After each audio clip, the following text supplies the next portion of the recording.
चपातीचे समान 4 भाग करून घ्यायचे. नंतर एका ताटामध्ये उकडलेले बटाटे किसून घ्यायचे. त्यामध्ये मीठ, मिरची पावडर, धना पावडर, जिरा पावडर, हळद, कोथिंबीर टाकून ते चांगलं मिक्स करून घ्यायचं. नंतर एका बाउलमध्ये 3-4 चमचे बेसन पीठ घ्यायचं. त्यामध्ये मीठ, मिरची पावडर, जिरा पावडर, हळद हे सगळं टाकून त्याचं बेसन पीठ असं बेसन पोळीसारखं बॅटर तयार करून घ्यायचं.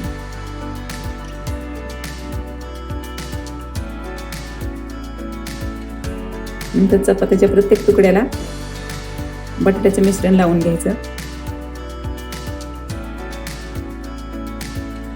तव्यावरती 1 चमच्यावर तेल सोडायचं आणि चपातीचे सगळे तुकडे तव्यावरती ठेवायचे. नंतर त्यावरती बेसन पोळीचं बॅटर पसरून घ्यायचं आणि थोडंसं तेल सोडायचं. झाकण ठेवून खालची बाजू तांबूस रंगावर होईपर्यंत भाजू द्यायची. नंतर पलटून वरची बाजू पण चांगली शेकून घ्यायची.